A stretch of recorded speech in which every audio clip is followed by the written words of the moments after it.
बचपन के संबंध में थोड़ी सी बातें कल सोची।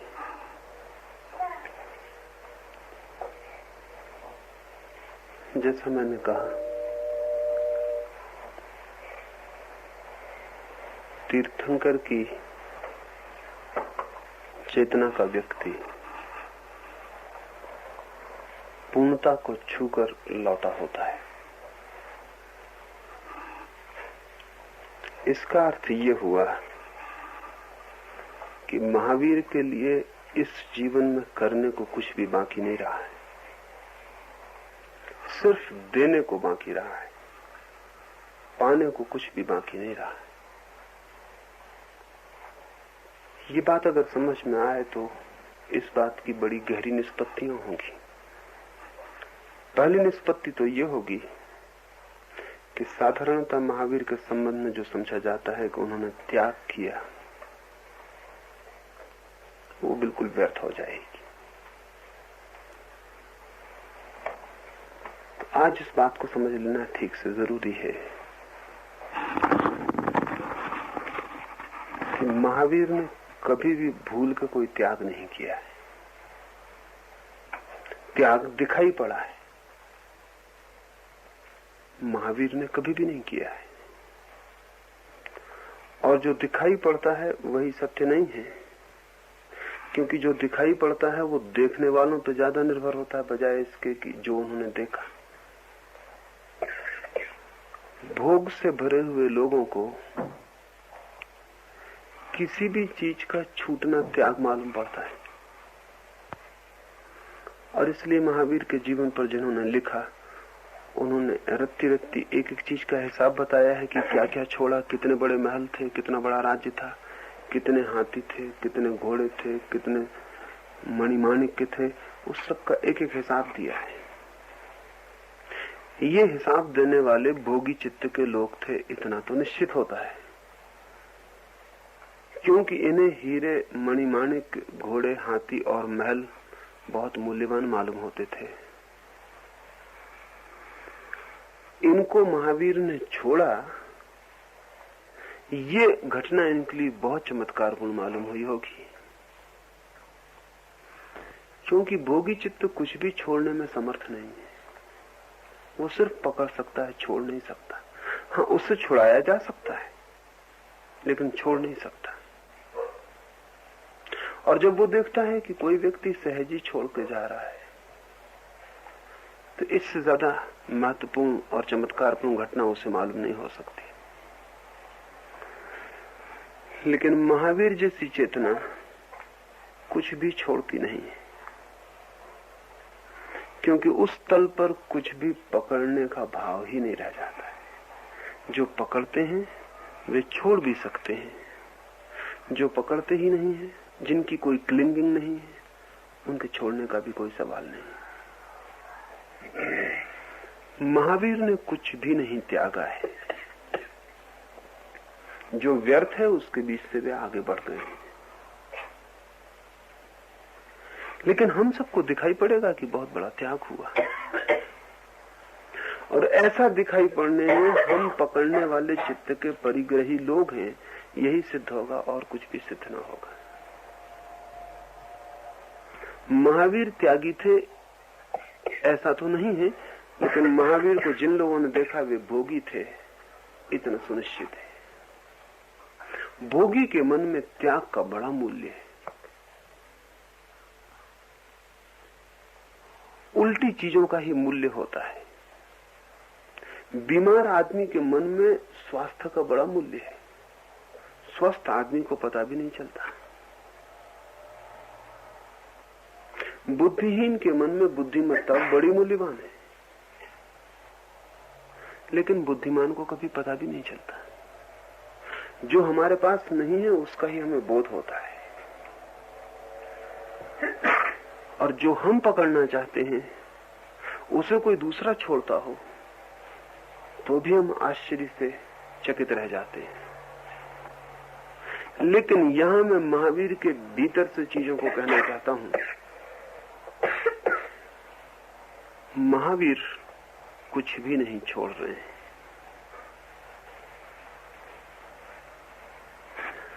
और जो व्यक्ति कुछ छोड़ता है, छोड़ने के बाद उसके पीछे छोड़ने की पकड़ शेष रह जाती है। जैसे एक आदमी लाख रुपए छोड़ दे, तो लाख रुपए छोड़ देगा, लेकिन लाख रुपए मैंने छोड़े, ये पकड़ पीछे शेष रह जाएगी। यानी भोगी चित्त त्याग को भी भोग का ही उपकरण बनाता है। भोगी चित्त धन को ही नहीं पकड़ता, त्याग को भी पकड़ लेता है। असल सवाल तो क्लिंगिंग माइंड का है, पकड़ने वाले चित्त का है। वो अगर सब कुछ त्याग कर दे तो इस सब का हिसाब किताब रख लेगा अपने मन में कि क्या क्या मैंने त्यागा है, कितना मैंने त्यागा है। ऐसे त्याग का कोई भी मूल्य नहीं। ये भोग का ही दूसरा रूप है, परिग्रह का ही दूसरा रूप है। लेकिन एक और तरह का त्याग है जहां चीजें छूट जाती हैं,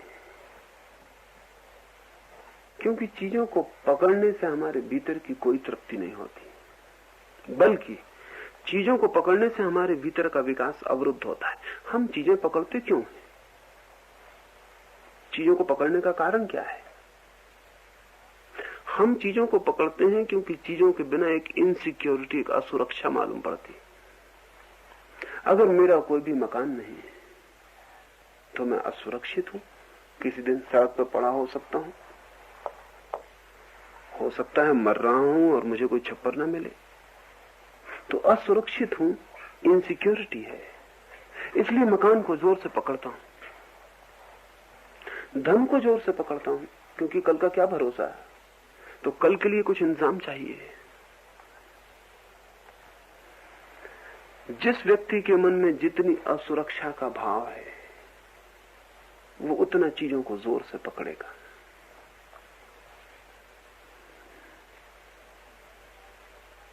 लेकिन जिस चेतना को ये पता हो गया है कि चेतना के तल पर कोई असुरक्षा है ही नहीं, वहां न कोई भय है, वहां न कोई पीड़ा है, न कोई दुख है, वहां न कोई मृत्यु है, उसे तो प्रतिक्षण और प्रतिपल इतने आनंद से भर गया है कि कल का सवाल कहां है, कि कल क्या होगा, आज काफी है। जीसस निकलते थे एक बगीचे के पास से, और बगीचे में फूल खिले हैं, और जीसस ने अपने शिष्यों से कहा, देखते हो इन फूलों को? सोलोमन, खुद सोलोमन भी अपनी पूरी समृद्धि में इतना शानदार न था। एक बड़ा सम्राट सोलोमन, जिसने सारी पृथ्वी के धन को इकट्ठा कर लिया था, वो भी अपनी पूरी समृद्धि में और साम्राज्य में इन साधारण से फूलों के मुकाबले न था। देखते हो इनकी शानदार चमक, इनकी मुस्कुराहट, इनका नाच, और साधारण से गरीब लिली के फूल है। तो किसी शिष्य ने पूछा है कारण क्या है, राज क्या है इसका, कि सोलोमन लिली के फूलों से भी ज्यादा शानदार न था? तो जीसस ने कहा, फूल अभी जीते हैं, सोलोमन कल के लिए जीता था, फूल अभी है, उन्हें कल की कोई भी चिंता नहीं, आज काफी है। और तुम भी फूलों की तरह हो रहे हो कि आज काफी हो जाए। तो जिसके लिए आज का, अभी का ये क्षण काफी है, आनंद से भरा है, वो कल के क्षण की चिंता नहीं करता। इसलिए कल के क्षण के लिए इकट्ठा करने का पागलपन भी उसके भीतर नहीं है, वो जीता है। तो ऐसा व्यक्ति कुछ पकड़ता नहीं, छोड़ने का सवाल ही नहीं। छोड़ना तो आता है पीछे, त्याग तो आता है पीछे। जब पकड़ आ जाए तो सवाल उठता है कि छोड़ो। ऐसा व्यक्ति पकड़ता ही नहीं। और ध्यान रहे, जिसको पकड़ आ गई है, अगर वो छोड़ेगा तो पकड़ तो बाकी रहेगी, छोड़ने को पकड़ लेगा। वो पकड़ तो उसकी आदत का हिस्सा हो गई है। उसने धन पकड़ा था, अब वो त्याग पकड़ लेगा। उसने मित्र पकड़े थे, अब वो परमात्मा पकड़ लेगा। पति पत्नी पकड़े थे, अब वो पुण्य पाप धर्म इत्यादि पकड़ लेगा। कल खाते वही पकड़े थे, अब वो शास्त्र पकड़ लेगा। शास्त्र भी खाते वही ही है, और धन भी सिक्का है जो कहीं और चलता है, और पुण्य भी मोहरे हैं जो कहीं काम पड़ती हैं। अब वो इनको पकड़ लेगा। इसलिए ध्यान दे देने की ये बात है कि जो व्यक्ति पकड़ने के चित्त से भरा है, वो अगर त्याग करेगा तो भी त्याग नहीं होने वाला है। इसलिए सवाल त्याग करने का नहीं, सवाल पकड़ने वाले चित्त की वस्तु स्थिति को समझ लेने का है। अगर हमारी समझ में आ गया कि ये है चित्त पकड़ने वाला, और पकड़ना व्यर्थ हो गया, तो पकड़ विलीन हो जाएगी, त्याग नहीं होगा, पकड़ विलीन हो जाएगी और चीजें ऐसे दूर हो जाएंगी जैसे वो दूर है ही। कौन सा मकान किसका है? एक पागलपन तो ये है कि पहले मैं ये मानूं कि ये मकान मेरा है, और फिर दूसरा पागलपन ये है कि मैं इसका त्याग करूं कि इस मकान का मैं त्याग करता हूं। लेकिन ध्यान रहे, अगर ये मकान मेरा नहीं तो मैं त्याग करने वाला कौन? त्याग में भी मेरी मालकियत तो शेष है। मैं कहता हूं ये मकान मैं त्याग करता हूं, मैं ही त्याग करता हूं ना। और त्याग मैं कर सकता हूं उसका जो मेरा है ही नहीं। तो त्याग करने वाला ये मान के ही चलता है कि मकान मेरा है, और वस्तुतः जो त्याग की घटना घटती है वो इस सत्य से घटती है, किसी को पता चलता है कि ये मकान ये मेरा है ही नहीं। तो त्याग कैसा? मेरा नहीं, ये बोध पर्याप्त है, कुछ छोड़ना नहीं पड़ता। जो मेरा नहीं है वो छूट गया। और चीजें थोड़ी हमें बांधे हुए हैं, चीजें और हमारे बीच में मेरे का एक भाव है जो बांधे हुए। एक मकान है, उसमें आग लग गई है और घर का मालिक रो रहा है, चिल्ला रहा है, और फिर भीड़ में से कोई कहता है आप क्यों परेशान हो रहे हैं? आपको पता नहीं, आपके बेटे ने मकान बेच दिया है और पैसे मिल गए हैं। बेटे ने खबर नहीं थी आपको? और वो आदमी एकदम हंसने लगा। उसने कहा ऐसा है क्या? अब भी वही मकान चल रहा है, अब भी आदमी वही है, सब भीड़ वही है, लेकिन अब वो उसका मकान नहीं रह गया है, मकान बेचा जा चुका है, अब वो मेरा नहीं है। वो हंस रहा है और वो ऐसी हल्की बातें कर रहा है जैसे कि और सारे लोग कर रहे थे कि बहुत बुरा हो गया कि मकान चल गया है। लेकिन तभी उसका बेटा भागा हुआ आता है, वो कहता वो आदमी बदल गया, रुपए भी मिले नहीं थे, सिर्फ बेचा था, लेकिन वो आदमी बदल गया है। और वो आदमी फिर चिल्लाने लगा कि मैं मर गया, मैं लुट गया, अब क्या होगा? एक क्षण में मेरा फिर जुड़ गया है, मकान मेरा ही है और जल रहा है। तो मकान के जलने की पीड़ा है या मेरे के जलने की? और अगर मेरे के जलने की पीड़ा है तो जो आदमी कहता है मेरा मकान, उसकी भी पकड़ है। जो आदमी कहता है मेरा मकान मैं त्याग करता हूं, उसकी भी पकड़ है। लेकिन जो आदमी कहता कौन सा मकान मेरा है, कोई मकान मुझे पता नहीं चलता कि मेरा कौन सा मकान है, मेरा कोई मकान ही नहीं है, मैं बिल्कुल बिना मकान के हूं। अग्रही का मतलब यह है, अग्रही का मतलब ये नहीं है कि जिसने घर छोड़ दिया, अग्रही का मतलब यह है कि जिसने पाया कि कोई घर है ही नहीं। इसे ठीक से समझ लेना। सन्यासी को हम कहते हैं अग्रही, ग्रस्त नहीं। लेकिन कौन है अग्रही? जिसने घर छोड़ दिया, उसका घर बाकी है। वो चाहे पहाड़ों में चाहे हिमालय में चला जाए, उसका घर बाकी है। जिस घर को छोड़ा है वो भी उसका घर है। अग्रही का मतलब है जिसने पाया कि घर तो कहीं है ही नहीं, होमलेस, घर है ही नहीं, यहां घर कहीं है ही नहीं, कोई घर मेरा नहीं। सन्यासी का मतलब ये नहीं कि जिसने पत्नी का त्याग किया, सन्यासी का मतलब है कि जिसने पाया कि पत्नी कहां है। सन्यासी का मतलब ये नहीं कि जिसने साथी छोड़ दिए, सन्यासी का मतलब जिसने पाया कि साथी कहां है, खोजा और पाया कि नोवेयर, साथी तो कहीं भी नहीं है, कोई बिल्कुल अकेला हूं। ये दोनों बातों में बुनियादी भेद है। पहले में हम कुछ पकड़ के छोड़ने की कोशिश कर रहे हैं, दूसरे में हम पाते हैं कि पकड़ का उपाय ही नहीं है। किसको पकड़े, कहां पकड़ने जाएं? तो महावीर कुछ त्याग नहीं रहे हैं, जो उनका नहीं है वो दिखाई पड़ गया है, इसलिए कोई पकड़ नहीं है।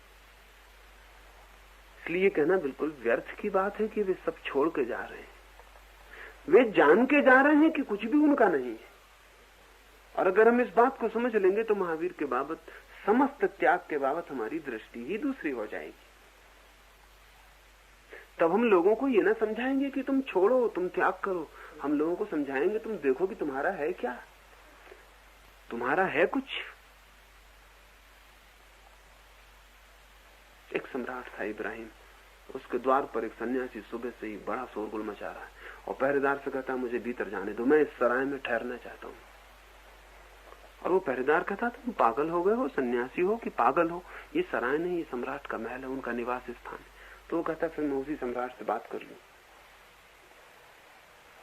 क्योंकि हम तो सराय समझ के से आए। और इसमें ठहरना चाहते हैं।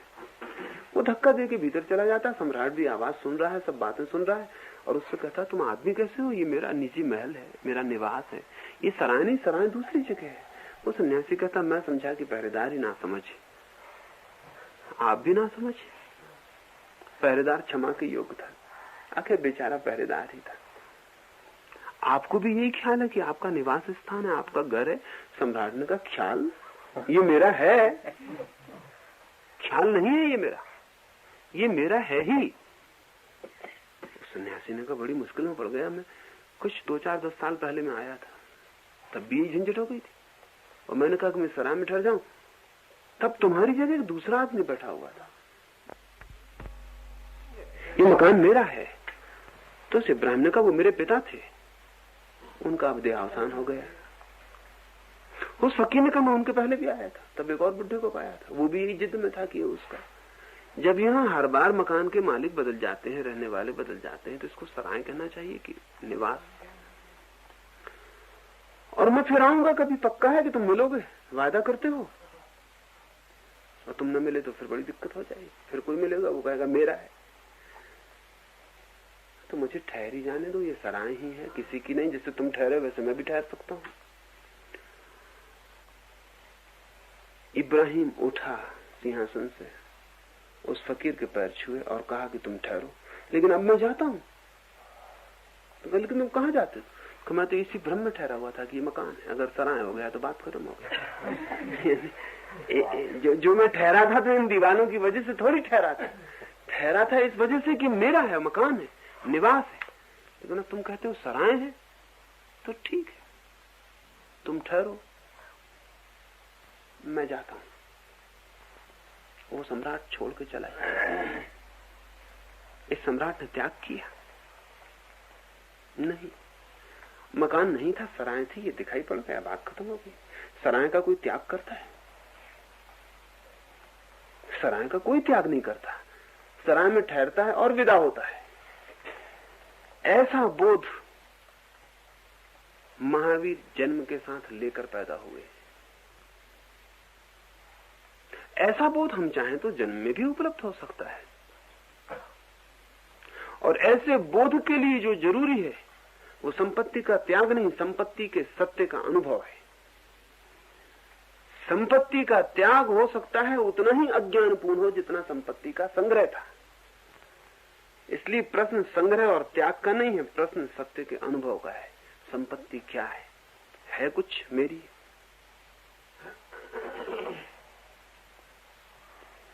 ये बोध त्याग बनता है, लेकिन ऐसा त्याग किया नहीं जाता। इसलिए ऐसे त्याग के पीछे कर्ता का भाव इकट्ठा नहीं होता। ऐसे त्याग के पीछे कर्ता का भाव इकट्ठा नहीं होता। और जिस कर्म के पीछे कर्ता का भाव इकट्ठा नहीं होता, उस कर्म से कोई बंधन पैदा नहीं होता है।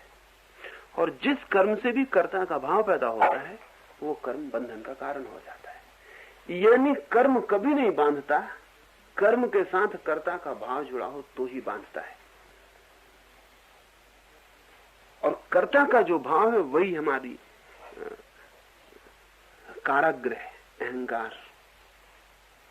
तो महावीर से अगर कोई कहे कि ये तुमने त्याग किया, तो वे हंसेंगे, कहेंगे किसका त्याग? जो मेरा नहीं था वो नहीं था, ये मैंने जान लिया। त्याग कैसे करूं? त्याग दोहरी भूल है, भोग की दोहरी भूल। भोग पीछा नहीं छोड़ रहा है। तो पहली तो बात ये समझ लें कि महावीर जैसे व्यक्ति को त्यागी कहने की भ्रांति में कभी नहीं पड़ना चाहिए। सिर्फ अज्ञानी त्यागी हो सकते हैं, ज्ञानी कभी त्यागी नहीं होते। ज्ञानी इसलिए त्यागी नहीं होते कि ज्ञान तो त्याग है ही, उसे त्यागी होना ही नहीं पड़ता। उसके लिए कोई प्रयास, कोई एफर्ट, कोई श्रम नहीं उठाना पड़ता। अज्ञानी को त्याग करना पड़ता है और श्रम लेना पड़ता है, संकल्प बांधना पड़ता है, साधना करनी पड़ती है। अज्ञानी को त्याग करना पड़ता है। अज्ञानी के लिए त्याग एक कर्म है। और इसलिए अज्ञानी का जब त्याग होता है तो अज्ञानी त्याग किया ऐसे कर्ता का निर्माण कर लेता है। ये कर्ता उसका पीछा करता है, और यही कर्ता गहरे में हमारा परिग्रह है। संपत्ति हमारा परिग्रह नहीं है, कर्ता जो डूअर है, मैंने किया, वही हमारा। कभी आपने सोचा, रात आप सपना देखते हैं और नींद में आपने एक आदमी की हत्या कर दी, सुबह आप उठे और आपको याद आया कि सपने में एक आदमी की हत्या कर दी है, फिर क्या आप ऐसा कहते हैं कि यह हत्या मैंने की? चूंकि ऐसा नहीं कहते, इसलिए कोई पश्चाताप भी नहीं पकड़ता है। आप सुबह बिल्कुल हल्के फुल्के हैं, एक आदमी की हत्या की है रात, और सुबह आप मस्त हैं, क्योंकि सपने में आप दृष्टा रहे, कर्ता नहीं हो पाए। सुबह आप जानते हैं सपना देखा था, सुबह आप जानते हैं सपना देखा था, इसलिए रात हत्या कर दी है। तब सुबह से हाथ पैर नहीं धो रहे हैं, पछता नहीं रहे हैं और घबरा भी नहीं रहे हैं कि पाप हो गया। आप जानते हैं कि देखा था सपना की, या हो सकता है सपने में आप सन्यासी हो गए और सब त्याग कर दिया हो, लेकिन सुबह आप हंसते हैं क्योंकि फिर दृश्य हो गया हो, आप दृष्टा हो गए फिर। हाँ, हो सकता है सपने में जब सोए रहे हो तो हत्या करके भागे हो, छाती धड़क गई हो, पसीना छूट गया हो, छिप गए हो कि अब फंसे। और हो सकता है सपने में जब त्याग किया हो तो अकड़ के चले हो, फूल मालाएं पहनी हो, रास्ते पर जुलूस निकले हो, स्वागत सत्कार हुआ हो और अकड़ के समझाओ कि हाँ मैंने सब कुछ त्याग कर दिया, लेकिन सुबह जाग के आप कहते हैं सपना था। सपना था का मतलब ये कि मैं दृष्टा था। अब इस बात को ठीक से समझ लेना कि जिस चीज के हम दृष्टा हो जाते हैं वो सपना हो जाती है, जिस चीज के भी हम दृष्टा हो जाते हैं वो सपना हो जाती है, और जिस चीज के हम कर्ता हो जाते हैं वो सत्य हो जाती है, चाहे वो सपना ही हो। जब हम कर्ता हो जाते हैं सपने में तो वो सत्य हो जाता है सपना, और चाहे जीवन का सत्य ही क्यों ना हो, जब हम दृष्टा हो जाते हैं तब वो सपना हो जाता है। यानी सपने को अगर सत्य बनाना हो तो कीमिया, जो केमिकल फार्मूला है वो ये है कि आप दृष्टा भर मत होना। अगर सपने को सत्य बनाना हो तो उसकी केमिस्ट्री ये है कि आप दृष्टा भर मत होना, आप कर्ता हो जाना, तो सपना बिल्कुल सत्य हो जाएगा। और ठीक इससे उल्टी कीमिया ये है कि आप जिसको सत्य कहते हैं उसके आप दृष्टा हो जाना, कर्ता भर मत बनना, और सब सत्य एकदम सपना हो जाएगा। तो महावीर छोड़ के इसलिए नहीं जा रहे हैं कि अपना था और छोड़ना है और छोड़ रहे हैं, नहीं, एक सपना टूट गया और दृष्टा हो गए हैं और बाहर हो गए। अब कोई लौट के उनसे कहे भी कि कितनी संपदा थी जो वो छोड़ी, तो वो कहेंगे सपने की कोई संपदा होती है। सपने में कोई त्याग होता है, भोग भी सपना है, त्याग भी सपना है, क्योंकि दोनों हालत में कर्ता मौजूद है। इसलिए त्यागी ज्ञानी न त्यागी है न भोगी है, सिर्फ दृष्टा रह गया। इसलिए जो भी दृष्टा रह जाए उसके जीवन से भोग और त्याग दोनों एक साथ विदा हो जाते हैं। ऐसा नहीं कि त्याग बच रहता है और भोग विदा हो जाता है, भोग और त्याग एक ही सिक्के के दो पहलू थे, वो फिक जाता है। और दूसरी दृष्टि से देखें तो इसका अर्थ ही वितराग हुआ। अगर मैं करता नहीं हूं तो वितरागता फलित हो जाएगी, और अगर मैं करता हूं तो या राग फलित होगा या विराग फलित होगा, या भोग होगा या त्याग होगा, या दुख होगा या सुख होगा, द्वंद में सब कुछ होगा, लेकिन निर्द्वंद कुछ भी नहीं हो पाएगा। तो महावीर त्याग करते हैं ऐसी धारणा है, जो उन्हें मानते हैं, उनके अनुयायी हैं, उनके पीछे चलते हैं, उन सबके ऐसी धारणा है कि वो त्याग करते हैं, महात्यागी हैं। और मुझे लगता है इसमें वे केवल अपने भोग की वृत्ति की खबर दे रहे हैं, महावीर का उन्हें कुछ भी पता नहीं। और ये सवाल महावीर का नहीं, दुनिया में जब भी किसी व्यक्ति से त्याग हुआ है तो वो ऐसे ही हुआ है। मैंने सुना है एक फकीर रात एक सपना देखा और सुबह उठा, तो जो शिष्य उसका पास से गुजरता था उसने कहा, सुनो जरा, मैंने एक सपना देखा है, क्या तुम उसकी व्याख्या करोगे? तुम व्याख्या कर सकोगे? मैंने बहुत अद्भुत सपना देखा। उसने कहा, ठहरिए, मैं भी व्याख्या किए देता हूं। वो शिष्य गया और पानी का भरा हुआ घड़ा उठा लाया, उसने कहा जरा आप अपनी आंख धो डालिए। वो गुरु खूब हंसने लगा है। तभी एक दूसरा से गुजर रहा, उसने कहा सुनो सुनो, एक मैंने बहुत अद्भुत सपना देखा है और इस नासमझ को मैंने कहा था कि व्याख्या कर, तो ये पानी का घड़ा ले आया और कहता है कि मुंह धो डालिए, तुम व्याख्या करो। किसने एक दो क्षण रुकना भी आया। वो एक कप में चाय लेके आ गया और कहा अगर मुंह धो लिया हो तो थोड़ा चाय पी ले। तो गुरु खूब हंस रहा है और वो कहता है कि अगर आज ये घड़ा ना लाया होता तो इसको मैंने कान पकड़ के बाहर कर दिया होता, और अगर आज तू चाय लेके ना आ गया होता तो अब इस आश्रम में ठहरने का उपाय न था। सपने की कहीं व्याख्या करनी होती, सपना सपना दिख गया, बात खत्म हो गई। सपने की भी कहीं व्याख्या करनी होती तो ठीक है किया कि पानी ले आया, उसने कहा हाथ में धो ला, बात खत्म हो गई, अब क्या मामला है, अब हाथ में धो डालना ही काफी है, अब और कोई व्याख्या की जरूरत नहीं। सपने की कोई व्याख्या नहीं करनी होती, व्याख्या सदा सत्य की होती, सपने की नहीं हो सकती। सपने की क्या व्याख्या? सपने का बोध त्याग है। सपने का बोध, जो जीवन हम जी रहे हैं वो एक सपने की भांति है, इस बात का बोध। फिर कहां कुछ पकड़ता है। मैंने सुना है एक सम्राट का बेटा मर रहा है, वो उसकी खाट के पास बैठा है। 4 दिन 5 दिन 10 दिन बीत गए और बेटा रोज डूबता जा रहा है और एक ही लड़का है और बचने की कोई उम्मीद नहीं। वही आशा थी बुढ़ापे की, वही भविष्य था। वो सम्राट न सो पाता है, न जग पाता है, बेचैन है, परेशान है। और चिकित्सकों ने कह दिया कि आज रात बेटे के बचने की कोई उम्मीद नहीं। तो सम्राट उसी के पास कुर्सी रखे बैठा है, कब बेटे की सांस टूट जाए कुछ पता नहीं। जितनी देर सांस रह ले उतना ही अच्छा। कई दिन का जगह है, कोई रात 2 बजे सम्राट की नींद लग गई है और उसने एक सपना देखा है कि उसके 12 बेटे हैं, इतने सुंदर, इतने स्वस्थ, जैसे कभी देखे नहीं, जैसे कभी किसी के हुए नहीं। बड़ा चक्रवर्ती साम्राज्य है, सारी पृथ्वी का राजा है, अद्भुत स्फटिक के महल है, स्वर्ण पथ है, सुंदर नारियां हैं, सुंदर पत्नियां हैं, सब सुख है, कोई सुख की कमी नहीं। और तभी वो जो बेटा बाहर पड़ा था वो मर गया है। राजा की पत्नी चिल्ला के रोई है, सपना टूट गया है। और राजा चुपचाप बैठा रह गया। थोड़ी देर चुप रहा है, फिर हंसने लगा, फिर रोने लगा, फिर हंसने लगा। उसकी पत्नी ने कहा आपको क्या हो गया, आप पागल तो नहीं हो गए? उसने कहा पागल कह नहीं सकता, पहले पागल था कि अब पागल हो गया हूं, मैं बड़ी मुश्किल में पड़ गया हूं।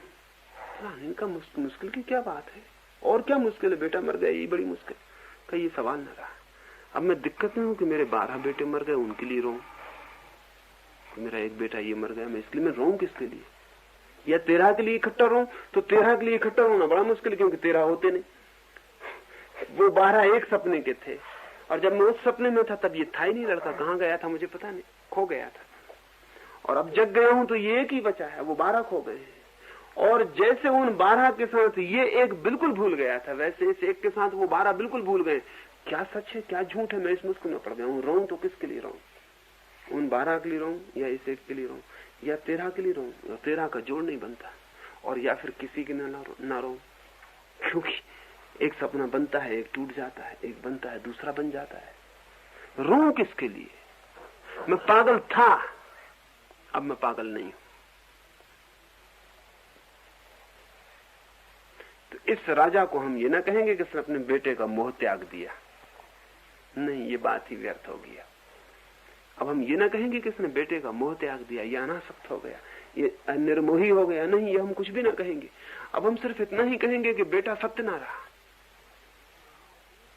निर्मोही होने के लिए भी बेटे का सत्य होना जरूरी है, मोही होने के लिए भी बेटे का सत्य होना जरूरी। अब हम इतना ही कहेंगे बेटा एक सपना हो गया, बात खत्म हो गई। अब ये राजा को बेटे का मोह छूट गया, ऐसा नहीं, बेटा सत्य ही ना रहा। और अगर बेटा सत्य ना रहे तो क्या बाप सत्य रह जाएगा? इससे हम और थोड़ा भीतर जाएंगे तो पता चलेगा कि जब बेटा असत्य हो गया तो बाप की क्या सत्यता रह जाएगी। उन 12 बेटों के साथ वो बाप भी तो मर गया जो सपने में था। वो अब कहां है? इस बेटे के साथ इसका बाप भी मर गया, वो अब कहां है? अगर जीवन का एक कोना भी सपना हो जाए, इसे ध्यान से ले लें, अगर जीवन का एक कोना भी सपना हो जाए तो आप फिर पूरे जीवन को सपना होने से ना बचा सकेंगे, क्योंकि सब इंटरलिंक्ड है। अगर बेटा असत्य है तो बाप असत्य हो गया, फिर सत्य क्या बचेगा? सब संबंध असत्य हो गए। अगर जीवन का एक कोना भी दिखने लगे कि सपना है तो वो सपना पूरे जीवन पर फैल जाएगा, और सपने का एक कोना अगर दिखने लगे ये सत्य है तो वो सत्य पूरे सपने पर फैल जाएगा। यहां जिंदगी के जो अनुभव है वो टोटल है, खंड खंड नहीं। ऐसा नहीं कह सकता कोई आदमी की एक चीज भर मेरे लिए जीवन में सपना होगी, बाकी सब सत्य। अगर ऐसा कोई आदमी कहता है तो वो गलती में पड़ा हुआ है, सपना उसे कुछ भी नहीं हुआ है। सपना होगा तो पूरा सपना हो जाता है, और सत्य होगा तो पूरा सत्य रहता है। सपने और सत्य के बीच कोई समझौता नहीं हो सकता। 12 बेटे और एक बेटे को जोड़ा नहीं जा सकता, 13 नहीं हो सकते।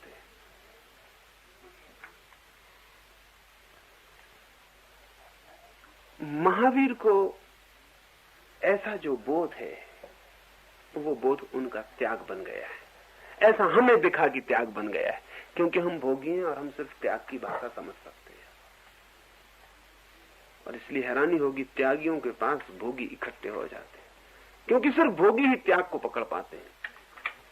और ये अद्भुत बात है कि महावीर जैसे अपरिग्रही के लिए, अग्रही के लिए, महावीर जैसे सब कुछ त्याग में खड़े व्यक्ति के पीछे जो वर्ग इकट्ठा हुआ वो अत्यंत भोगी, अत्यंत परिग्रही।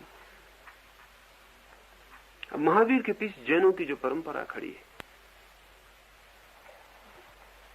वो जैनों से ज्यादा धनी, परिग्रही, सब इकट्ठा करने वाले लोग इस मुल्क में दूसरे नहीं।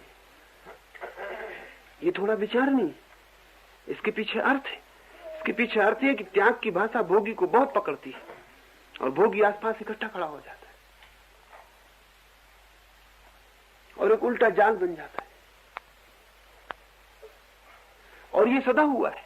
अब जीसस जैसे आदमी के पीछे जो कहता है जो तुम्हारे एक गाल पे चांटा मारे दूसरा कर देना, जो कहता है कोई तुम्हारा कोट छीने तो कमीज भी दे देना, उस आदमी के पीछे जो लोग इकट्ठे हुए, उन्होंने जितनी तलवार चलाई जमीन पर और जितना खून किया उसका हिसाब लगाना मुश्किल। असल में जो बहुत घृणा से भरे हैं उन्हें प्रेम की भाषा एकदम पकड़ लेती है। वो उनकी कमी है, वो उसे पूरा करने लेना चाहते हैं। भोगी त्याग से अपने को पूरा कर लेना चाहता है, खुद नहीं त्याग कर सकता, कोई बात नहीं, त्यागी को पकड़ लेता है। प्रेम की जिनके मन में कमी है वो कुछ नहीं कर सकते, खुद से प्रेम का संदेश देने वाले को पकड़ लेते हैं। सारी दुनिया में सदा ऐसा हुआ है। अनुयायी अक्सर गुरु से उल्टे होते हैं, क्योंकि उल्टी चीजें लोगों को आकर्षित करती हैं और पास बुला लेती हैं। और ये जो उल्टे लोग हैं, ये जो भी रिकॉर्ड ये स्थापित करते हैं वो एकदम गलत होता है, क्योंकि वो इनका सूचक होता है।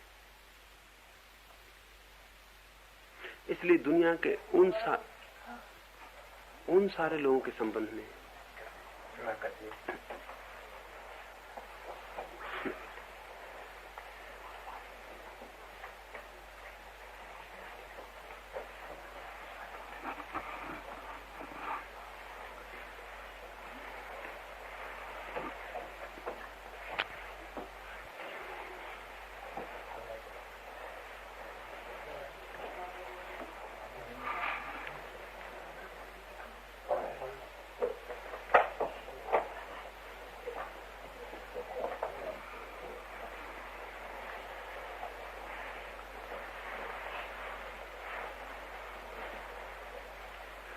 मन का जो द्वंद है और उल्टा होना है, उसमें एक दो बातें और समझ लेनी जरूरी है। हम सबके मन दो खंडों में बटे हुए हैं, चेतन और अचेतन में बटे हुए हैं। एक मन जिसे हम जानते हैं और एक मन जिसे हम खुद भी नहीं जानते।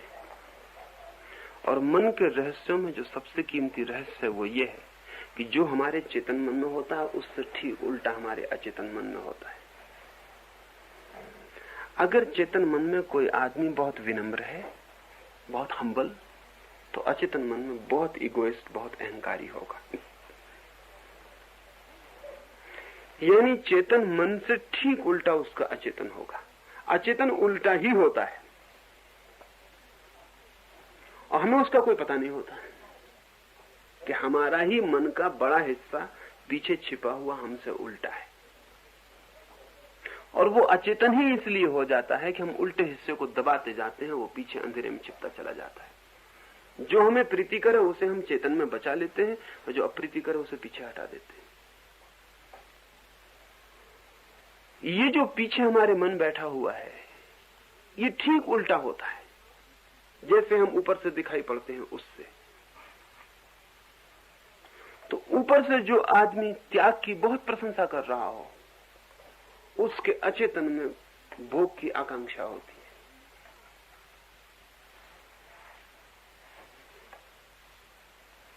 और अगर किसी आदमी ने जान के त्याग किया, चेष्टा करके त्याग किया, तो त्याग करते से ही उसका मन भोग की आकांक्षा में लीन हो जाएगा, क्योंकि वो पीछे छिपा हुआ मन अपनी मांग शुरू कर देगा। और इसलिए आप कोई भी काम करके देखें, हमेशा मन उल्टी बातें करता रहेगा।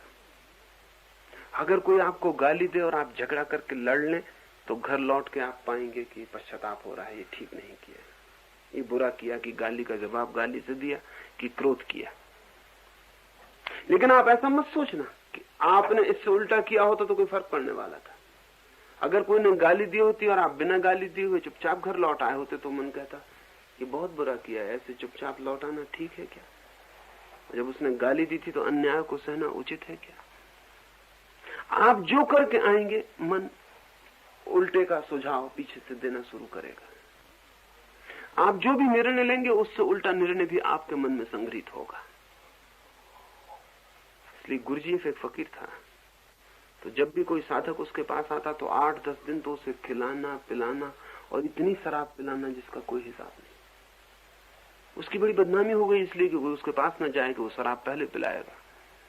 और वो तो नियम था, जो शराब पीने को इनकार करे उसे तो सीमा के भीतर न घुसने दे, अपने पास न आने दे। और 8-10 दिन रात 2-2 बज जाएंगे, 3-3 बज जाएंगे, वो शराब पे शराब पिलाया जाएगा अपने हाथ से। और इन 8-10 दिनों में जब वो आदमी बार बार बेहोश हो जाएगा तभी गुरुजीएफ उसका अध्ययन करेगा कि वो आदमी है कैसा। क्योंकि जो वो ऊपर से दिखला रहा है उससे ठीक उसका उल्टा भीतर बैठा हुआ है। तो वो ये कहता था कि मैं तुम्हारे फॉल्स फेस से, तुम्हारे झूठे चेहरे के साथ मेहनत नहीं करूंगा, तुम्हारे भीतर क्या है उसे मुझे जान लेना जरूरी है। अब जो आदमी बड़ी अच्छी अच्छी बातें कर रहा था वो शराब पी के एकदम गालियां बक रहा है। ये गालियां बकने वाला आदमी भीतर बैठा। कभी आपने सोचा शराब गालियां बना सकती है? शराब के पास कोई ताकत नहीं कि गालियों को निर्मित कर दे। गालियां भीतर दबा ली है और सद्वचन ऊपर इकट्ठे कर लिए। तो जब शराब पीते हैं तो चेतन मन बेहोश हो गया, अब वो जो भीतर है वो निकलना शुरू हो गया। ये बड़े आश्चर्य की बात है। अगर साधु संतों को शराब पिलाई जाए तो उनके भीतर से हत्यारे व्यभिचारी निकलेंगे, और अगर व्यभिचारियों को शराब पिलाई जाए तो उनके भीतर से साधु संत की झलक भी मिल सकती है, क्योंकि उल्टा भीतर बैठा हुआ है। वो जो आदमी निरंतर पाप कर रहा है वो निरंतर आकांक्षा कर रहा है कब छुटकारा होगा इससे, कैसे इससे बाहर निकलूंगा, ये सब क्या हो रहा है, इससे मैं कैसे बाहर जाऊं। ये जो बात है कि हम अपने से उल्टा अपने भीतर इकट्ठा कर लेते हैं, अगर ये हमारे ख्याल में हो तो हम महावीर को भूल कर त्यागी नहीं कहेंगे। भूल के त्यागी कहेंगे ही नहीं, क्योंकि महावीर जैसा व्यक्तित्व इंटीग्रेटेड होता है, उसके भीतर दो खंड नहीं होते, एक ही होता है। अगर वो भोग करेगा तो पूरा, अगर त्याग करेगा तो पूरा, इसमें दो हिस्से नहीं होते। वो जो भी करेगा उसमें पूरा मौजूद होगा। जैसे हम समुद्र को कहीं से भी चखें और वो खारा होगा, ऐसे महावीर जैसे व्यक्ति को हम कहीं से भी पकड़ें वो वही होगा जैसा है। हम ऐसा नहीं है, हमें अलग अलग कोनों से पकड़ा जाए तो हम में से अलग अलग आदमी निकलेंगे।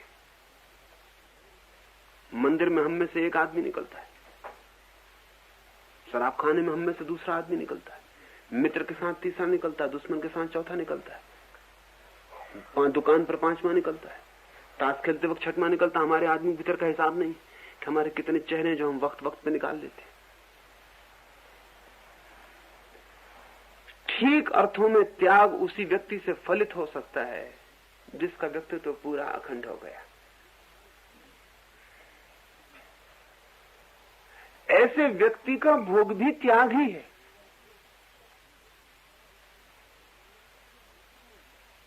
क्योंकि ऐसे व्यक्ति में दो हिस्से ही नहीं है,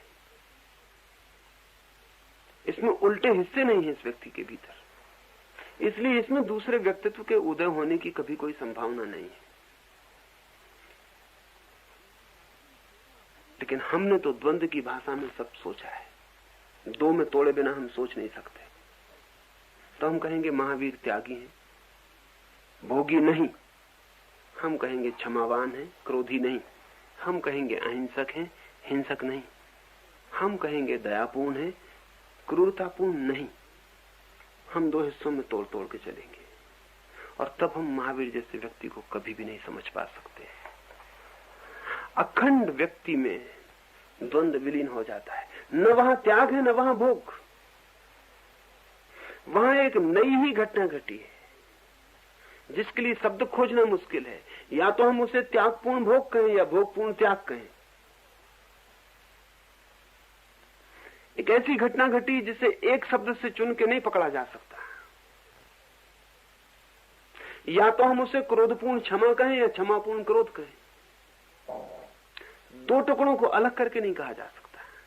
और क्रोधपूर्ण क्षमा का क्या मतलब होता है, क्षमापूर्ण क्रोध का क्या मतलब होता है? कोई मतलब नहीं होता, वो मीनिंगलेस है, अर्थहीन है। जैसे हम कहें मित्रतापूर्ण शत्रु या शत्रुतापूर्ण मित्र, इसका क्या मतलब होगा? इसका कोई मतलब नहीं होगा। या तो शत्रु का मतलब होता है या मित्र का मतलब होता है। इन दोनों को मिला देने से कोई मतलब नहीं होता। इसलिए ठीक रास्ता ये हम दोनों का निषेध कर दें। वहां दोनों नहीं है, न वहां त्याग है न वहां भोग है। लेकिन हमारा मन होता है कि वहां है क्या, वहां कुछ तो होना चाहिए, वहां है क्या? न वहां घृणा है न वहां प्रेम है, न वहां हिंसा है न वहां अहिंसा है, फिर वहां है क्या? तो चूंकि हम समझने में मुश्किल हो जाएंगे कि वहां क्या है, इसलिए हमने उचित समझा है कि जो बुरा है उसे इंकार कर दो, जो भला है उसे स्थापित कर दो। कह दो महावीर भोगी नहीं है, त्यागी है। कह दो हिंसक नहीं है, अहिंसक है, क्रोधी नहीं है, क्षमावान है। लेकिन द्वंद्व को बचा लो। अब हमने कभी सोचे नहीं है कि जो आदमी क्रोधी नहीं है वो क्षमा कैसे करेगा। जिसे कभी क्रोध नहीं हुआ वो क्षमा कैसे करेगा? किसको क्षमा करेगा? कैसे क्षमा करेगा? क्रोध के पहले, क्षमा के पहले क्रोध अनिवार्य है।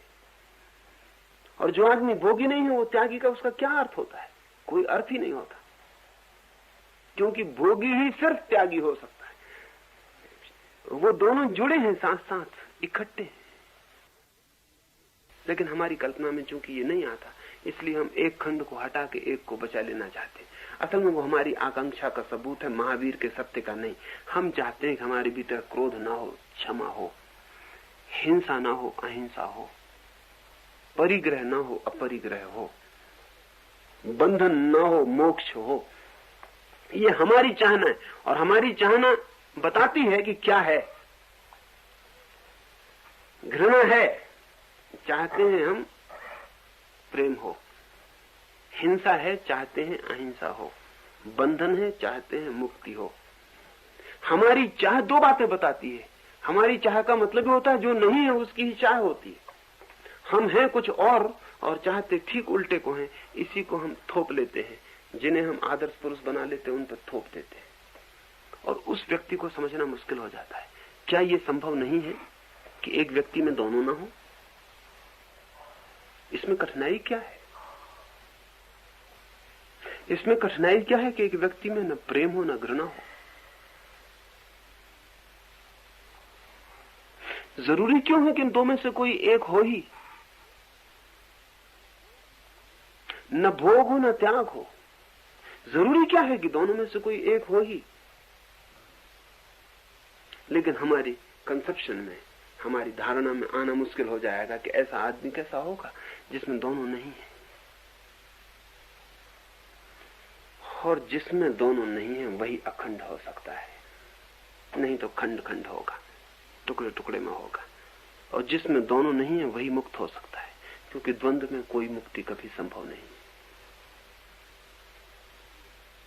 और इसलिए महावीर जैसे व्यक्ति बेबूझ हो जाते हैं, हमारी पकड़ के बाहर हो जाते हैं। चीन में एक 10 चित्र हैं और किसी अद्भुत चित्रकार ने वो 10 चित्र बनाए हैं। पहला चित्र है जिसमें एक आदमी अपने घोड़े पर सवार जंगल की तरफ जा रहा है।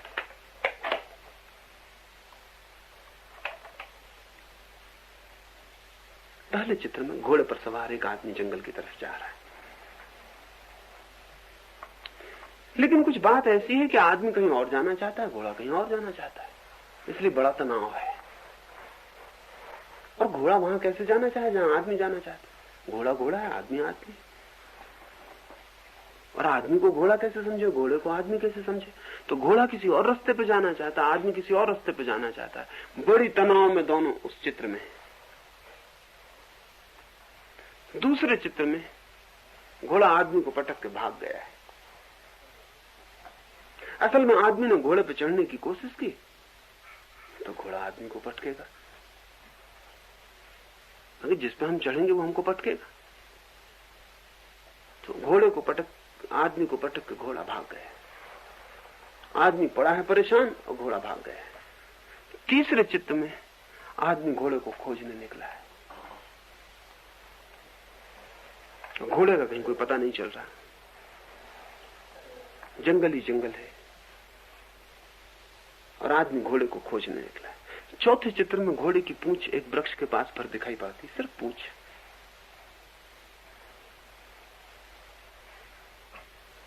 पांचवें चित्र में आदमी पास पहुंच गया और पूरा पूरा घोड़ा दिखाई पड़ता है। और छठवें चित्र में आदमी ने घोड़े की पूंछ पकड़ ली और सातवें चित्र में आदमी फिर घोड़े पर सवार हो गया और आठवें चित्र में फिर घोड़े पर सवार होकर घर की तरफ वापस लौट रहा है। नौवें चित्र में घोड़े को बांध दिया है, आदमी उसके पास बैठा है, घोड़ा बिल्कुल शांत है, आदमी बिल्कुल शांत है। 10वें चित्र में दोनों खो गए हैं, सिर्फ जंगल रह गया, न घोड़ा है न आदमी। ये 10 चित्र पूरी साधना के चित्र हैं, लेकिन आखिरी चित्र में दोनों खो गए हैं। लड़ाई ही खो गई है, द्वंद्व ही खो गया है।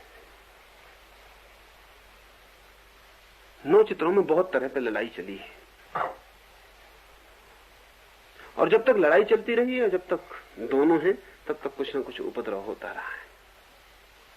लेकिन आखिरी चित्र में दोनों ही खो गए हैं। अब न घोड़ा है न घोड़े का मालिक है, कोई भी नहीं, खाली चित्र रह गया।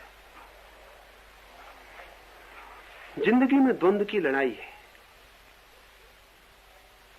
क्रोध से हम लड़ रहे हैं, घृणा से हम लड़ रहे हैं, हिंसा से हम लड़ रहे हैं, भोग से हम लड़ रहे हैं। तो जिससे हम लड़ रहे हैं उस पर हम सवार होने की कोशिश कर रहे हैं, और जिस पर हम सवार होने की कोशिश कर रहे हैं वो हमको पटके दे रहा है, बार बार पटक रहा है। तो भोगी त्यागी होने की कोशिश करता है, रोज रोज पटके खा जाता है, फिर गिर जाता है, फिर परेशान हो जाता है। एक घर में मैं मेहमान था कलकत्ते में, उस घर के बूढ़े आदमी ने मुझसे कहा कि मैंने ब्रह्मचर्य की जीवन में 3 बार प्रतिज्ञा ली। बहुत व्यंग्यपूर्ण बात थी ये, क्योंकि ब्रह्मचर्य की अगर 3 बार प्रतिज्ञा लेनी पड़े तो ऐसा ब्रह्मचर्य है कैसा? क्योंकि एक ही बार लेनी चाहिए प्रतिज्ञा ब्रह्मचर्य की। तो मैं तो खूब हंसने लगा, नहीं कि मेरे बगल का आदमी नहीं समझ सका जो वहां पास बैठा था। उसने कहा आपने बड़ी साधना की। वो बूढ़ा भी हंसने लगा। उसने तो उस आदमी ने पूछा कि फिर बस 3 ही बार ली, फिर चौथी बार नहीं ली। तो उस बूढ़े आदमी ने कहा कि तुम ये मत सोचना कि तीसरी बार सफल हो गया। नहीं, 3 बार असफल हो गए, फिर मैंने हिम्मत ही छोड़ दी, चौथी बार भी नहीं ली।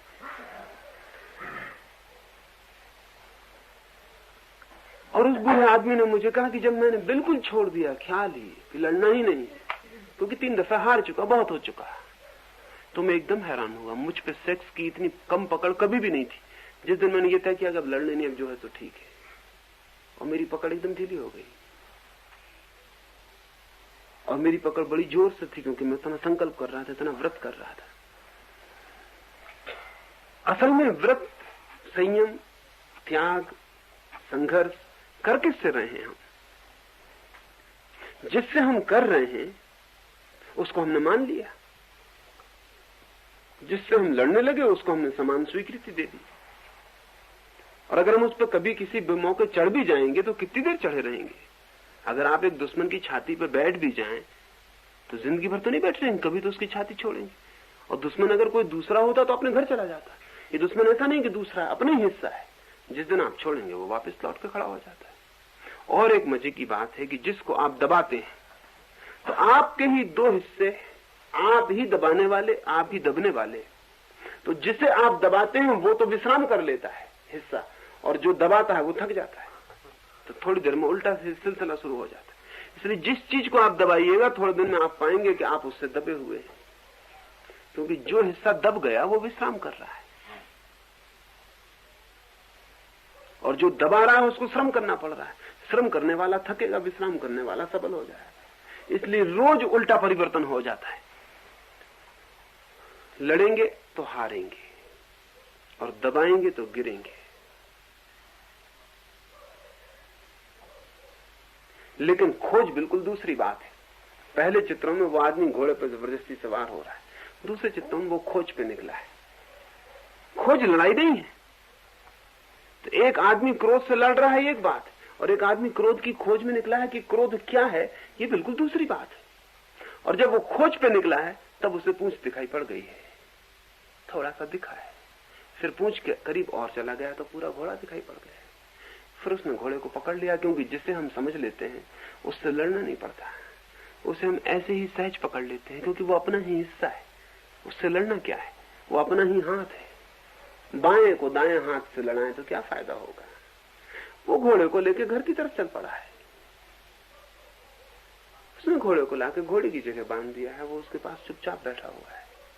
वो अब लड़ नहीं रहा है, न सवार हो रहा है। अब कोई संघर्ष ही नहीं है। घोड़ा अपनी जगह है, वो अपनी जगह है। क्रोध अपनी जगह बैठा है, आदमी अपनी जगह बैठा है। चुपचाप दोनों अपनी जगह, 10 में चित्त में दोनों विलीन हो गए। क्रोध भी विलीन हो गया है, क्रोध से लड़ने वाला भी विलीन हो गया है। तब क्या रह गया? एक खाली चित्र रह गया। 10वां चित्र बहुत अद्भुत है, वो कोरे कैनवस है, उसमें कुछ भी नहीं है। इसलिए कई बार ऐसा हुआ कि वो 10 चित्र जब किसी को भेंट किए गए, किसी ने किए, तो उसने कहा कि 9 तो ठीक है, 10वें की क्या जरूरत है, क्योंकि वो बिल्कुल खाली कैनवस का टुकड़ा है। तो उसे कहा गया कि 10वां ही सार्थक है, बाकी 9 तो सब तैयारी है। बाकी 9 में कुछ नहीं है, जो है वो इस 10वें में। तो आदमी पूछता लेकिन इसमें कुछ भी तो नहीं है।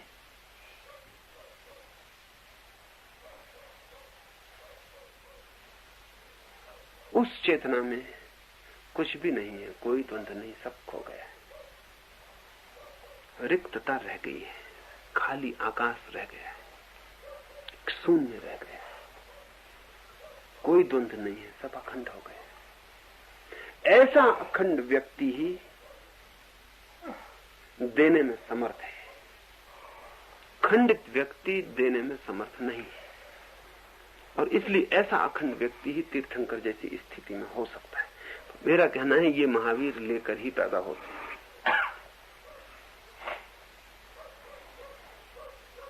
और जो हमें दिखाई पड़ रहा है वो हमारी भ्रांतियों की कथा है, और हम कभी चीजों के बहुत पास जाके नहीं देखें, सदा दूर से देखें।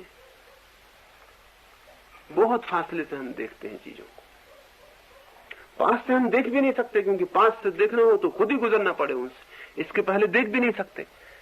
यानी महावीर घर से कैसे गए हैं इसे हम कैसे देख सकते हैं, क्योंकि वैसे हम कभी अपने घर से गए ही नहीं। ये हमारे लिए देखना मुश्किल है। मुश्किल इसलिए है सिर्फ कि हम पास से कभी गुजरे ही नहीं किसी चीज के कि हम भी देख लेते। बहुत फासला है, कोई गुजरता है और हम देखते हैं, भूल हो जाती। क्योंकि जब कोई गुजरता है तो उसकी वाह व्यवस्था पर दिखाई पड़ती है। उस बाहर से यही दिखाई पड़ता है कि महल था महल छोड़ दिया, धन था धन छोड़ दिया, पत्नी थी पत्नी छोड़ दी, परिजन रिश्तेदार निकट मित्र सब छोड़ दिए। यही दिखता है, यही दिख सकता है। और तब त्याग की एक व्यवस्था हम खड़ी करेंगे और उस त्याग की व्यवस्था में बहुत से लोग छोड़ने की कोशिश करेंगे और मर जाएंगे और दिक्कत में पड़ जाएंगे। बहुत लोग यही कोशिश करेंगे कि हम भी छोड़ दें मकान को, कि मकान पीछा करेगा। एक जैन मुनि थे, वो 20 वर्ष पहले अपनी पत्नी को छोड़ कर गए। उनकी जीवन कथा किसी ने लिखी तो मेरे पास वो लाया, तो मैं उसे उल्टा पलटा कर देखता था। तो उसमें एक वाक्य मुझे पढ़ने को मिला। 20 साल हो गए हैं पत्नी को छोड़े हुए, काशी में रहते हैं, पत्नी मरी है, तार आया है। तो उन्होंने तार पढ़ के कहा कि चलो झंझट छूटी। तो उस जीवन कथा लिखने वाले ने लिखा है, कैसा परम त्यागी व्यक्ति कि पत्नी मरी तो सिर्फ एक वाक्य मुंह से निकला कि चलो झंझट छूटी, और कुछ भी ना निकला। मैंने वो लेखक खुद किताब लेके आए थे, मैंने उनसे कहा कि आपको बंद करो, किसी को बताना मत। क्यों? तुमको ये पता नहीं कि तुम क्या क्या लिखे हो इसमें? हाँ, ऐसे ही हुआ है। तो फिर 20 साल पहले जिस पत्नी को छोड़कर तुम्हारा मुनि चला गया था, उसकी झंझट बाकी थी। अब उसके मरने से क्या था झंझट छूटी? तो झंझट बाकी थी, किसी न किसी चित्त के तल पर झंझट जारी थी। ये पत्नी के मरने की प्रतिक्रिया नहीं है, ये प्रतिक्रिया चित्त के भीतर झंझट चलने की है। झंझट खत्म हुई पत्नी के मरने से, पत्नी के छोड़ने से भी पूरी ना हुई वो झंझट। क्योंकि वो पत्नी है ये भी ना मिटा, क्योंकि उस पत्नी को छोड़ा है ये भी ना मिटा, क्योंकि उस पत्नी का क्या होता होगा ये भी ना मिटा, ये कुछ भी ना मिटा। तो अब वो मर गई तो झंझट छूटी। तो मैंने कहा और ये भी हो सकता है तो तुम्हारे इस मुनि ने कई दफे चाहा हो कि पत्नी मर जाए, क्योंकि इसका ये कहना इसकी भीतरी आकांक्षा का सबूत भी हो सकता है। इसने कई बार चाहा हो कि ये मर जाए, शायद छोड़ने के पहले इसने चाहा हो कि ये मर जाए, वो नहीं मरी तो इसने शायद बाद में भी कई दफे सोचा हो कि ये मर जाए, क्योंकि ये शब्द बड़ा अद्भुत है और इसके पूरे अचेतन की खबर लाता है। एक दूसरी घटना सुनाता हूं। एक फकीर गुजर गया है, उसका एक शिष्य है जिसकी बड़ी ख्याति है, इतनी ख्याति है गुरु से भी ज्यादा, और लोग कहते हैं वो परम ज्ञान को उपलब्ध हो गया है। शिष्य जो है वो परम ज्ञान को उपलब्ध हो गया है। लाखों लोग इकट्ठे हुए हैं, गुरु मर गया है। उस शिष्य मंदिर के द्वार पे बैठा छाती पीट पीट कर रो रहा है। तो लोग बड़े चौंके हैं, क्योंकि ज्ञानी और रोए। तो 2-4 जो निकट है उन्होंने कहा ये आप क्या कर रहे हो, सब जिंदगी भर की इज्जत पे पानी फिर जाएगा, आप और रोते हो, ज्ञानी और रोए। तो उस आदमी ने आंखें ऊपर उठाई और कहा ऐसे ज्ञानी से छुटकारा चाहता हूं जो रो भी ना सके। तो नमस्कार, इतनी भी आजादी ना बचे तो ऐसा ज्ञानी मुझे नहीं होना, क्योंकि ज्ञान की खोज हम आजादी के लिए किए हैं। ज्ञान एक नया बंधन बन जाए और मुझे सोचना पड़े कि क्या कर सकता हूं क्या नहीं कर सकता हूं, तो मैं क्षमा चाहता हूं।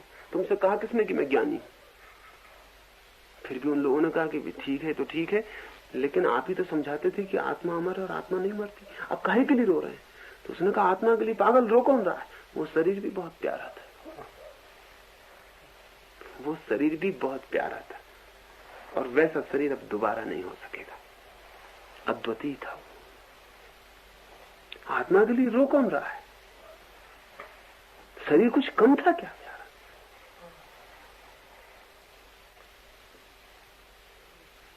फिर उस आदमी ने कहा, उस फकीर ने कहा कि तुम मेरी चिंता मत करो, क्योंकि मैंने ही अपनी चिंता छोड़ दी। अब तो जो होता है सो होता है, हंसी आती तो हंसता हूं, रोना आता तो रोता हूं, अब मैं रोकते ही नहीं कुछ, क्योंकि अब रोकने वाला भी कोई नहीं है। कौन रोके, किसको रोके, क्या रोकना है, क्या बुरा है, क्या भला है, क्या पकड़ना है, क्या छोड़ना है, सब जा चुका है। जो होता है होता है। जैसे हवा चलती है तो वृक्ष हिलते हैं, वर्षा आती है तो बादल आते हैं, सूरज निकलता है तो फूल खिलते हैं, बस ऐसा ही है। न तुम फूल से जाकर कहते हो क्यों खिले हो, न तुम बादल के बदलियों से कहते हो कि तुम क्यों आई हो, और न तुम सूरज से कहते हो क्यों निकले हो। तो मुझसे क्यों पूछते हो कि क्यों रो रहे हो? कोई मैं रो रहा हूं, रोना आ रहा है, मैं कोई रोने वाला नहीं। वे तो बहुत मुश्किल में पड़ गए हैं। और किसी एक ने कहा कि आप तो कहते थे सब माया है, सब सपना। तो कहता अभी मैं कब कह रहा हूं कि सब माया नहीं, सब सपना नहीं। मेरा रोना, अगर उतनी ठोस देह भी सत्य साबित न हुई, उतनी ठोस देह भी सत्य साबित न हुई, तो मेरे ये तरल आंसू कितने सत्य हो सकते हैं? आदमी कह रहा है उतनी ठोस देह भी असत्य हो गई, सपना हो गई, तो मेरे तरल आंसू कितने सत्य हो सकते हैं?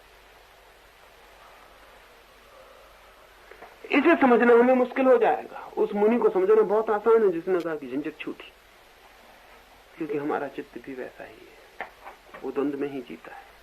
इतना निर्द्वंद होना बहुत मुश्किल है कि जहां रोना भी क्रिया न रह जाए, जहां उसके भी हम कर्ता न रह जाए, जहां उसके भी हम दृष्टा हो जाए, जहां उस पे भी हम रोके ना, टोके ना, कुछ बंधन न डालें, कुछ व्यवस्था न बांधे, जो होता हो होता हो। जैसे वृक्षों में पत्ते आते हो और जैसे आकाश में तारे निकलते हो, ऐसा ही सब हो जाए। ऐसा अखंड व्यक्ति ही सत्य को उपलब्ध होता है, और ऐसे अखंड व्यक्ति से ही सत्य की अभिव्यक्ति हो सकती। लेकिन इतना अखंड हो जाना ही सत्य हो जाने, सत्य की अभिव्यक्ति के लिए काफी नहीं है। अखंड व्यक्ति भी हो सकता है सत्य को बिना अभिव्यक्ति किए मर जाए, और बहुत से अखंड व्यक्ति सत्य को बिना प्रकट किए ही समाप्त हो जाते हैं। ये ऐसा ही है जैसे कि सौंदर्य को जान लेना सौंदर्य को निर्मित करना नहीं है। एक आदमी सुबह के उगते सूरज को देखता है और अभिभूत हो गया सौंदर्य से, लेकिन ये अभिभूत हो जाना पर्याप्त नहीं है कि वो एक चित्र बना दे सुबह के सूरज उगने का, अभिव्यक्त कर दे इसको। जरूरी नहीं तुम सुबह बैठे हो वृक्ष के नीचे, पक्षी ने गीत गाया और तुम डूब गए संगीत, तुमने अनुभव किया है संगीत, लेकिन जरूरी नहीं कि वीणा उठा के तुम गीत को पुनर्जन्म दे दो। यानी सत्य की अनुभूति एक बात है और अभिव्यक्ति बिल्कुल दूसरी बात है। बहुत से अनुभूति संपन्न व्यक्ति बिना अभिव्यक्ति दिए समाप्त हो जाते हैं। दुनिया में कितने लोग हैं जो सौंदर्य को अनुभव नहीं करते, लेकिन कितने कम लोग हैं जो सौंदर्य को चित्रित कर पाते। कितने लोग हैं जिनके प्राणों को आंदोलित नहीं कर देता संगीत, लेकिन कितने कम लोग हैं जो संगीत को अभिव्यक्त कर पाते। कितने लोग हैं जिन्होंने प्रेम नहीं किया, लेकिन प्रेम की दो कड़ियों में प्रेम की दो कड़ी लिख पाना बिल्कुल दूसरी बात है। यहां दो तीन बातें कहूं ताकि आगे का सिलसिला ख्याल में रह सके। पहली बात, अनुभूति हो जाना अखंड की पर्याप्त नहीं है अभिव्यक्ति के लिए, कुछ और करना पड़ता है अभिव्यक्ति के लिए, अनुभूति के अतिरिक्त। और अगर वो और न किया जाए तो अनुभूति होगी और व्यक्ति खो जाएगा। तीर्थंकर वैसा अनुभवी है जो कुछ और करता है अभिव्यक्ति के लिए। इसलिए महावीर की जो 12 वर्ष की साधना है वो मेरे लिए सत्य उपलब्धि के लिए नहीं, सत्य तो उपलब्ध है, उसकी अभिव्यक्ति के सारे माध्यम खोजे जा रहे हैं उन 12 वर्षों में।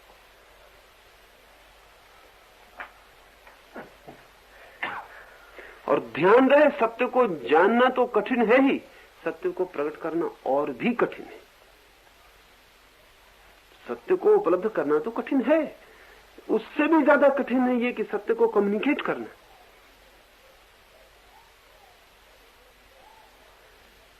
तो महावीर की आप पूछ सकते हैं कि अगर महावीर को सब मिल गया तो फिर ये तपस्या, ये साधना, ये उपवास, ये 12 वर्षों का लंबा काल, ये क्या हो रहा है, क्या कर रहे हैं वो? अगर मैं कहता हूं कि वो तो पाके लौटे हैं तो ये क्या कर रहे हैं? तो जितना गहरा मैंने देखने की कोशिश की उतना मैं इस नतीजे पे पहुंचा हूं कि ये अभिव्यक्ति के सब उपकरण खोजे जा रहे हैं। और अभिव्यक्ति बहुत तलों पर महावीर ने करने की कोशिश की है जिसकी कि कम शिक्षकों ने फिक्र की है कभी भी। यानी जीवन के जितने तल हैं और जीवन के जितने रूप हैं, सब रूपों तक सत्य की खबर पहुंचाने की अद्भुत तपस्या महावीर ने की है। यानी मनुष्य से ही नहीं बोल देना है क्योंकि मनुष्य तो सिर्फ जीवन की एक छोटी सी घटना है। जीवन की यात्रा की मनुष्य सिर्फ एक सीढ़ी है। एक ही सीढ़ी पर सत्य नहीं पहुंचा देना है, मनुष्य से पीछे की सीढ़ियों पर भी पहुंचा देना है, मनुष्य से भिन्न सीढ़ियों पर भी पहुंचा देना है। यानी पत्थर से लेके और देवता तक भी सुन सके, इसकी सारी व्यवस्था खोजने में 12 वर्ष व्यतीत हुए। जो चेष्टा है वो ये कि जीवन के सब रूपों से कम्युनिकेशन और संवाद हो सके, सब रूपों पर अभिव्यक्त किया जा सके। तो वो तपस्या सत्य उपलब्धि के लिए नहीं है, वो तपस्या सत्य की अभिव्यक्ति खोजने के लिए। और तुम हैरान होगे, सुबह सूरज को देख के सौंदर्य को अनुभव कर लेना बहुत सरल है, लेकिन उगते हुए सूरज को चित्रित करने में हो सकता है जीवन लग जाए, तब आप समर्थ हो पाए। विंसेंट वैन गॉग ने अंतिम जो चित्र चित्रित किया है वो है सूर्यास्त का। ये इधर मनुष्य जाति में हुए 2-4 बड़े चित्रों में एक है वैन गॉग, और अंतिम चित्र उसने सूर्यास्त का। और सूर्यास्त का चित्र पूरा करके ही उसने आत्महत्या कर ली थी, और लिख गया था कि जिसे चित्रित करने के लिए जीवन भर से कोशिश कर रहा था वो काम पूरा हो गया। और अब सूर्यास्त ही चित्रित हो गया, अब और रहने का अर्थ क्या है? और इतनी आनंदपूर्ण घड़ी से मरने के लिए और अच्छी घड़ी अब न मिल सकेगी। सूर्यास्त चित्रित हो गया और वो मर गया है। और इस चित्र को चित्रित करने के लिए आप हैरान हो जाएंगे कि इस चित्र को चित्रित करने के लिए उसने कैसी मुश्किलें उठाई। उसने सूर्य को कितने रूपों में देखा। सुबह से भूखा खेतों में पड़ा रहा, जंगलों में पड़ा रहा, पहाड़ों पर पड़ा रहा। सूरज की पूरी यात्रा, उसके भिन्न भिन्न चेहरे, उसके भिन्न भिन्न स्थितियां, उसके भिन्न भिन्न रंग, उसका भिन्न भिन्न, वो तो प्रतिपल भिन्न होता चला जा रहा है, उगने से लेकर डूबने तक उसकी सारी यात्रा। ऑर्लीज में, जहां यूरोप में सबसे ज्यादा सूरज तपता है, वहां 1 वर्ष तक, थोड़ा नहीं 1 वर्ष तक वो सूरज का उगना और डूबना देखता रहा, पागल हो गया, क्योंकि इतनी गर्मी सहना असंभव हो गई। 1 वर्ष तक निरंतर आंखें सूरज पे टकी, आंखों ने जवाब दे दिया और सिर घूम गया। 1 साल पागल खाने में रहा। जब पागल खाने से वापस हुआ तो उसने कहा अब चित्रित कर सकूंगा, क्योंकि जब जिया ही ना था, उसे देखा ही नहीं था, उसके साथ ही ना रहा था, तो कैसे चित्रित करता। एक सूर्यास्त को चित्रित करने के लिए एक आदमी 1 वर्ष तक सूरज को देखे, पागल हो जाए, तब चित्रित कर पाए। तो सत्य को, जिसका कि कोई प्रकट रूप नहीं दिखाई पड़ता, उसे कोई जाने, फिर शब्द में और माध्यमों से उसे पहुंचाने की कोशिश करे, तो उसके लिए लंबी साधना की जरूरत पड़ेगी। महावीर की जो साधना है वो अभिव्यक्ति के उपकरण खोजने की साधना है। कठिन है, बहुत ही कठिन है। तो उसे समझने की हम कोशिश करेंगे कि वो उस साधना में कैसे वो अभिव्यक्ति के लिए एक एक सीढ़ी खोज रहे हैं, एक एक मार्ग खोज रहे हैं, कैसे वो संबंध बना रहे हैं, अलग अलग जीवन की स्थितियों से, योनियों से कैसा संबंध स्थापित कर रहे हैं।